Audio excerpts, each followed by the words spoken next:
Uma vez que estamos a dirigir-nos muito rapidamente para o final desta sessão da manhã, a última comunicação, the last but not the least, como sai dizer-se, será apresentada pelo professor Aureliano Malheiro, que é professor auxiliar da Universidade de Trás-os-Montes e diretor da licenciatura em Enologia da UTAD. Sr. professor? Muito bom dia, muito boa tarde. Espero que esteja visível a minha apresentação. Realmente, como falou a colega, tenho muito prazer estar aqui convosco, mas realmente, como falou a colega Ana Aguiar, estar presente fisicamente é outra coisa, e estando nós até realmente próximos, mesmo Vila Real é próximo do Porto, mas de qualquer forma, se calhar estamos um pouquinho cansados já destes Zooms e webinars e tal, mas pronto, mas é com um prazer que estamos aqui. Então, o trabalho que vamos apresentar,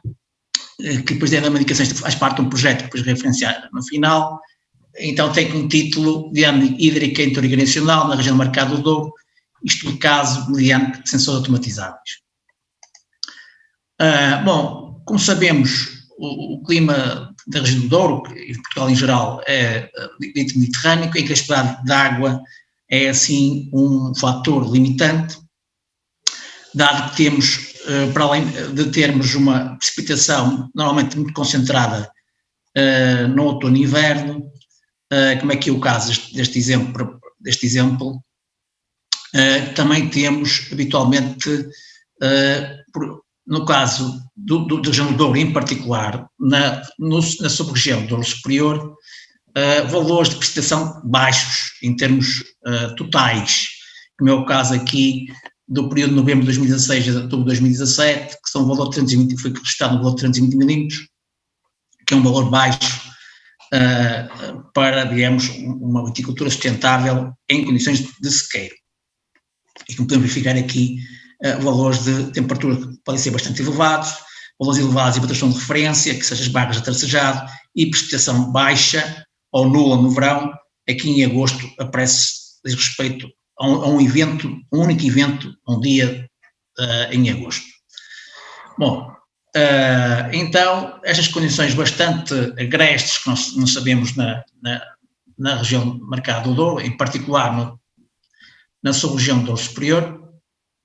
com temperaturas bastante elevadas, radiação bastante elevada e habitualmente também falta de água, referenciamos. Isto tudo se conjuga para termos três stresses entre radiativo, térmico e hídrico, e que se conjuga também, habitualmente, também a questão dos solos bastante delgados, com uma capacidade de armazenamento de água, por esse facto, relativamente baixa. Ora, nós vamos já pôr em foco a questão da dinâmica hídrica, como referenciamos, mas o aumento da dinâmica hídrica está também condicionada pelo aspecto da temperatura, da radiação, ou seja, também pelo aspecto da atmosfera. Que é isso que queríamos abordar em particular. A videira, é sabido, tem estratégias de forma a tentar lidar com estas condições bastante difíceis, meteorológicas ou climáticas, em que queria destacar o controle estomático, a realização noturna e o instrumentário foliar total. Estamos a falar, nomeadamente, por exemplo, a senescência foliar por parte da planta de forma a diminuir a sua área foliar e, como tal, menor exigências hídricas. Obviamente que um viticultor em geral também define diferentes estratégias de adaptação. Quando falo de estratégias de adaptação, estamos a referir a diferentes práticas culturais, como é o caso da forma de condução, hoje em dia também se fala na regra deficitária, e diferentes outras também de práticas que se podem vir a aplicar. Nesse sentido, este trabalho teve como objetivo fundamental, e de acordo com o que foi referenciado no título do mesmo, estudar as dinâmicas hídricas da videira tradicional, conhecemos a casta emblemática a nível da região e em Portugal, e ver também, digamos, a sensibilidade de sensores automatizáveis a eventos de diferentes qualidades hídrica, nomeadamente precipitação ou um evento de rega, como referimos na região do Douro Superior. da zona superior que me referimos para as já apontadas atrás em termos climáticos. Ainda, do ponto de vista também ainda de objetivos, estou a avaliar duas formas de condução, o cordão e o goiô, se há algumas diferenças em termos desta dinâmica hídrica nestas duas formas de condução. Então, temos aqui já uma imagem da vinha, aliás, vemos até aqui o Rio Douro aqui nesta imagem, uma vinha ao alto, em que temos, então tínhamos, aqui não é totalmente visível nesta imagem maior, mas tínhamos videiras com a mesma idade, com a mesma carga à poda, área foliar, etc., em duas formas de condução, em cordão e em goiô. Utilizamos ainda também os tais sensores automatizáveis, em que se diz respeito à medição da variação de diâmetro do tronco, os sensores que chamamos LVDAT, permite avaliar, monitorizar como é que varia as flutuações, as variações do diâmetro do tronco, e por outro lado também o fluxo de seiva xilémica. Então foram estes dois metodologias que iremos abordar. No entanto, obviamente fizemos outro tipo de medições complementares, que estão aqui algumas enumeradas, no meu caso, as condições meteorológicas, através de uma estação de termostat automática, umidade do solo, área foliar, etc. Bom, em termos de resultados, então, queríamos destacar as condições meteorológicas nesse ano, estamos a falar 2017, foram, à semelhança de outros anos, bastante difíceis, não estou a falar em severos, estamos a ver aqui valores de déficit de saturação, estas linhas mais escuras, para 2 períodos, isto é dias do ano, 145, estamos a falar finais já de maio, já na pós-floração, e aqui do lado direito já temos para um período já durante a maturação. E, tanto num caso como no outro, valores de déficit de saturação elevados, ainda mais elevados a partir de dias na altura da maturação, por isso condições de nível da atmosfera bastante intensos, e conjugados, como estamos a ver também aqui na figura em baixo, com valores de umidade do solo também baixos, ou seja, estamos a falar aqui da fração de água no solo, a fração de água no solo até os 60 centímetros, foi aquilo que foi medido, e vemos que realmente houve aqui um decréscimo a partir de finais de maio, um decréscimo acentuado da umidade do solo, que só se veio, digamos, manifestar uma ligeira recuperação aqui já no após-vindima, devido a eventos de precipitação. Iremos ver que há uns eventos de rega, mas são quantidades de rega bastante diminutas, e que, dado estes valores de umidade do solo terem sido obtidos antes da rega, não são visíveis esses efeitos aqui nesta figura de umidade do solo. Bom, então quando nós falamos, e temos aqui mais ou menos figuras de medição da variação do tronco, e vemos aqui como é que uma dinâmica habitual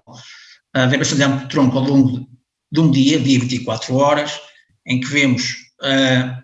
que há uma hidratação do tronco, e daí esta linha aumentar, o tronco hidrata durante a noite, mas depois notamos que a partir do nascer do dia, ele já... Olha, a largada 2, a observação. Posso continuar? Está bem. E quando é que isso acaba? Para falarmos. Sou a professora Ana Guiar, peço desculpa, mas tem o microfone ligado. Professor, desculpa. Não faz mal, ok, vamos continuar então. Eu estava a dizer que a partir do nascer do dia e devido à abertura estomática, há então a planta transpira, e então há aqui uma contração de diâmetro do tronco, e então vemos aqui claramente esta diminuição. Só mais tarde, a partir digamos, de um fecho estomático, há uma recuperação desse diâmetro do tronco. Quanto ao fluxo de seiva, vemos aqui também para ao longo de um dia, 24 horas, durante a noite praticamente não temos transpiração, valores muito baixos, e quando inicia o dia, em termos de radiação solar, e vemos, obviamente, um acréscimo acentuado do fluxo de seiva, ou seja, basicamente da transpiração da planta. Aqui nas figuras em baixo temos para vários dias, mas de seguida iremos ver com mais detalhe para os dois períodos que referenciei, a final da floração e o período de maturação, e, como bem referindo nos objetivos, para as duas formas de condução, em cordão na parte superior, em goiô na parte inferior. Então temos aqui para dois períodos distintos e para as duas formas de condução. Como julgo que é visível verificar a variação de diâmetro do tronco no primeiro período, digamos, neste primeiro período que vamos chamar final da floração, é bastante mais elevada que na maturação. Estamos aqui, ou seja, porquê? Porque realmente há muito mais água disponível e daí a planta permite reidratar durante a noite e daí a oscilação do tronco ser maior ao longo dos vários dias. E para além disso nós estamos a ver que há um aumento dos picos, ou seja, o que está-se a verificar neste período é que há um incremento do diâmetro do tronco, devido a essa possibilidade de disponibilidade hídrica, que desapareceu já no período de maturação, ou seja, já não vemos este aumento, pelo contrário, a tendência até de uma ligeira diminuição, estou a falar dos picos máximos, e uma oscilação muito pequena da variação do diâmetro do tronco. Isto é indicativo de quê? É indicativo que, como a planta durante a noite tem pouca disponibilidade hídrica, pouco hidrata e, obviamente, a variação é muito pequena. No caso do fluxo de seiva, o que nós estamos aqui a avaliar também, ficamos também que o fluxo de seiva é maior no primeiro período que no segundo, pelas razões que já apontamos, e podemos ainda ver aqui, que aqui praticamente vemos aqui uns crescimos aqui a meio, que são vários dias, e esses crescimos aqui a meio são relativos de fecho estomático, digamos, no período, no início da tarde. Isto porquê? Porque, obviamente, no início da tarde, períodos temperaturas muito elevadas, a déficit são bastante elevados e acarreta fecho estomático de forma a planta controlar a perda de água. Quando nós comparamos o cordão com o goiô, o que nós podemos verificar é que essa dinâmica é algo semelhante nas duas formas de condução, mas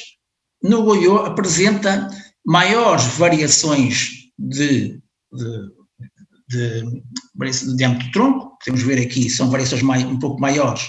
do que no cordão, e também, em período de altura de maturação, maiores também valores de fluxo de seiva. Então, isto pode-nos já indicar que as plantas conduzidas em goiô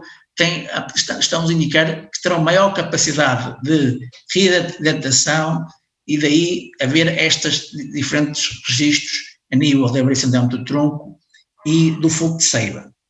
Para além disso, que queríamos destacar que a situação do efeito da rega. Estou a falar do efeito da rega, são valores de rega muito pequenos, estamos a falar de cerca de 6 milímetros. Aqui apresento no lado direito desta figura dois eventos, estamos a falar normalmente espaçados cerca de uma semana, aqui um evento e outro evento, e de qualquer forma, apesar que me referenciei a rega ser bastante diminuta, e esse é o objetivo também, não era dar uma rega abundante, era somente praticamente uma rega de sobrevivência,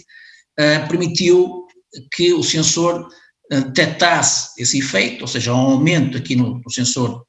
de variação de diâmetro do tronco, registrou um pequeno aumento dessa variação, ou seja, foi sensível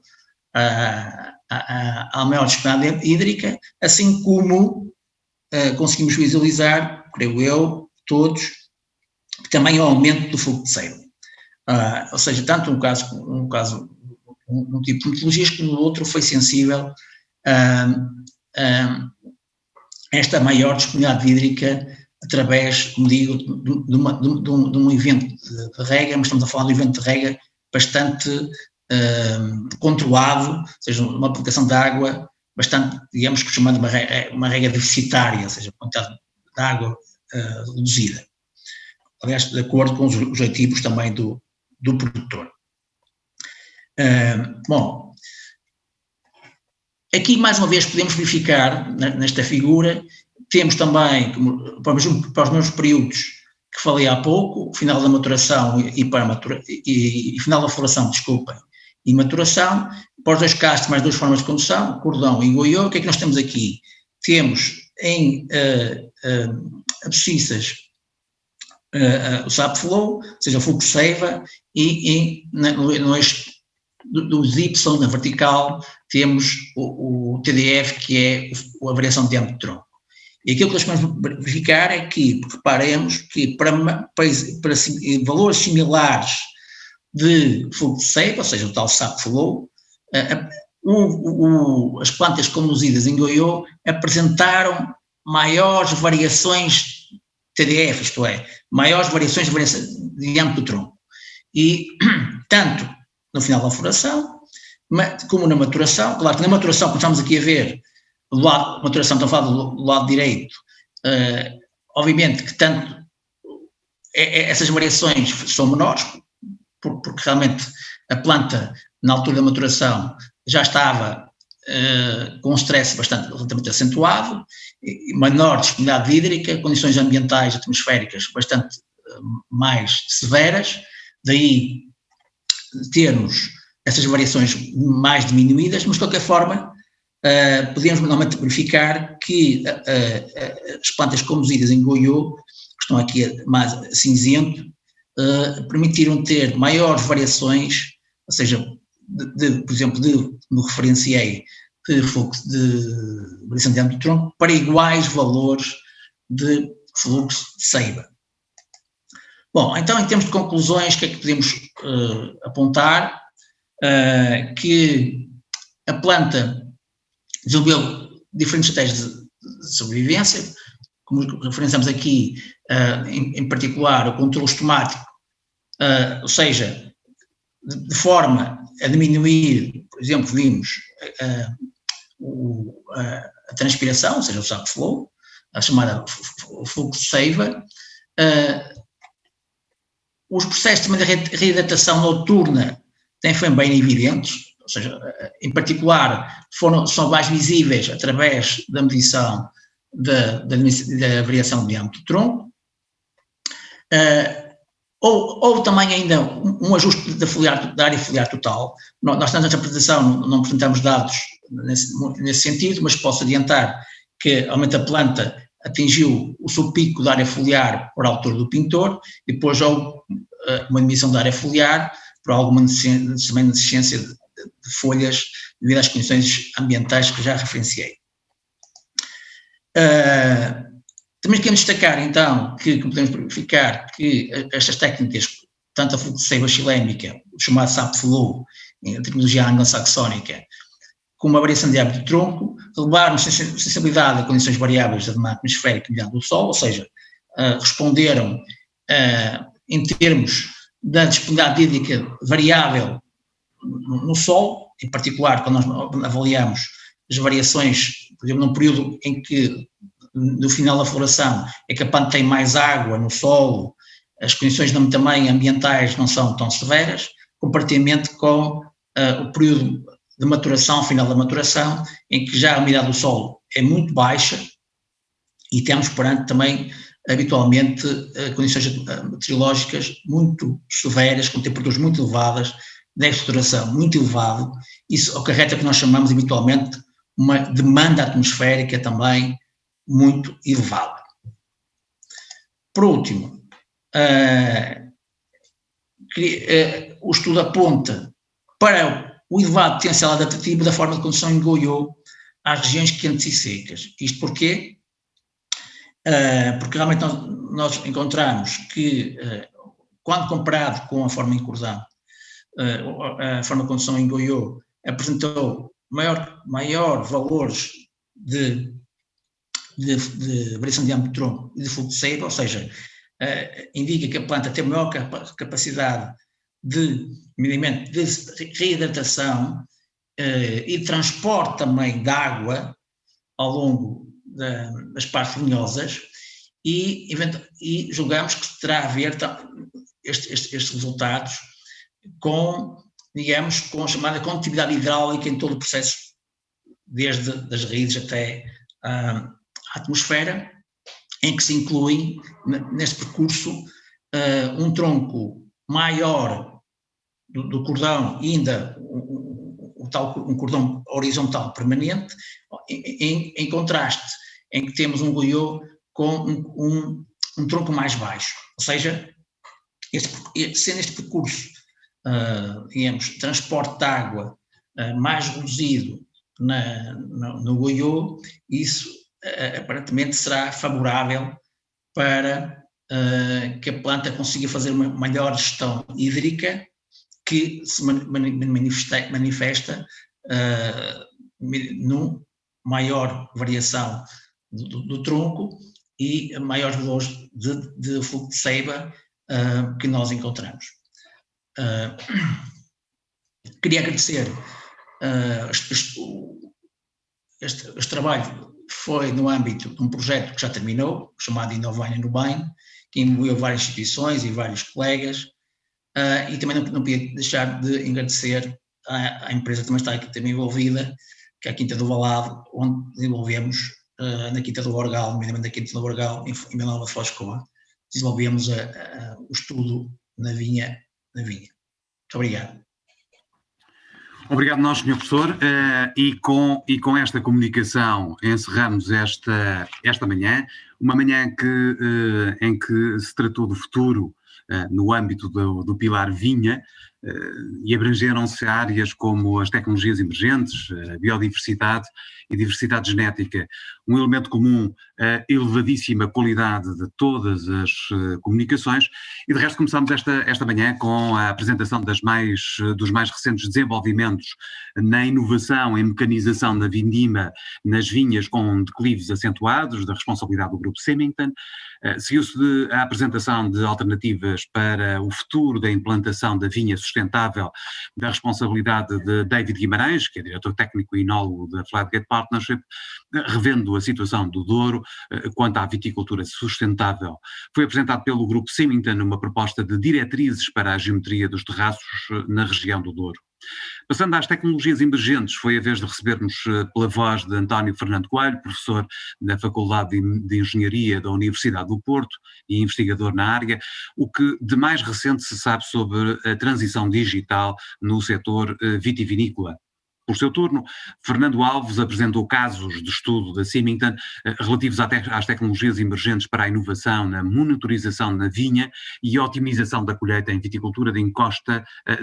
no Douro. No âmbito dos avanços na genética, através de um grupo de investigadores da Universidade de Trás-os-Montes e Alto Douro, foi-nos relatado o que de mais atual se sabe sobre as abordagens moleculares biotecnológicas para a conservação dos recursos genéticos da videira. De seguida, pela voz de Elsa Gonçalves, do Instituto Superior de Agronomia, foi a ocasião de ficarmos a conhecer qual o valor atual e potencial da diversidade genética intravarietal das castas de videiras autóctones. Ainda da Universidade de Trás-os-Montes e Alto Douro e no campo da biodiversidade e diversidade genética da vinha, foi apresentada por Paula Lopes uma avaliação da diversidade genética do abandonado, uma antiga vinha do Douro. Da mesma universidade, pela voz de Patrícia Poeta, foi-nos exposto como as castas do Douro poderão vir a ser uma alternativa aos antibióticos com uma aplicabilidade